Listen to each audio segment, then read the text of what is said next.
costas à cruz, saiu para um lugar chamado Monte Calvário, que em hebraico se chama Gólgota. A cruz! A cruz era sinônimo de maldição. Aquele que subir na cruz eram considerados miseráveis e amaldiçoados. A cruz! Até mesmo esse simples termo não era pronunciado no meio dos judeus, pois para eles era desonroso pronunciar essa palavra.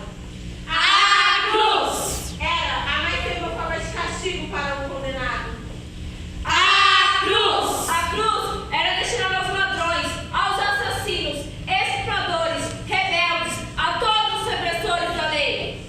A cruz! A cruz matava lentamente os seus condenados. Na medida em que as horas se passavam, os corpos pendurados iam perdendo as forças até a morte. A cruz! A cruz era o cálice amargo que Jesus veio para passar e experimentar, para expiar os nossos pecados por meio do seu sofrimento. A cruz! A cruz era um lugar de tortura, era uma dura punição corporal, era a pior maneira de se sentenciar uma pessoa. Mas, meus amados irmãos, a cruz não era de Cristo. A cruz era minha. A cruz era sua. A cruz era de Barrabás. A cruz era de Herodes. A cruz era de Pilatos. A cruz era dos filisteus. A cruz era dos soldados romanos. A cruz era dos judeus. A cruz era dos discípulos. A cruz era de Caifás. A cruz era dos gentios. A cruz era de Judas, o traidor. A cruz era os dois ladrões que estavam ao seu lado. A cruz era de toda a humanidade. A cruz era dessa igreja. A cruz era minha. A cruz era sua. A cruz era nossa. Jesus nunca foi o meu mestre. Sabe por quê? Porque ele é o Cordeiro de Deus, sem mancha, imaculado, santo e sem pecado, justo, inocente, amoroso, protetor, regenerador, glorificador, doador, perfeito, Senhor, voluntário, Rei e Redentor. O homem do jardim do Éden desobedeceu ao seu Criador, dando ouvidos à serpente e deixando o pecado entrar em seu coração. O pecado é a única coisa que separa o homem de Deus. Deus, em sua onisciência, sabendo como iria pecar, proveu o cordeiro morto antes da fundação do mundo. E se o evangelista João estivesse aqui, ele diria: e o verbo se fez carne e habitou entre nós, e vimos a sua glória como a glória do unigênito do Pai, cheio de graça e verdade. Jesus veio para nos libertar do pecado e da morte. Agora todos aqueles que o recebem, ele dá o direito de serem chamados Filhos de Deus! Ele passou pelo caminho chamado doloroso por nossa culpa. Fizeram coisas terríveis com ele por causa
enviado o seu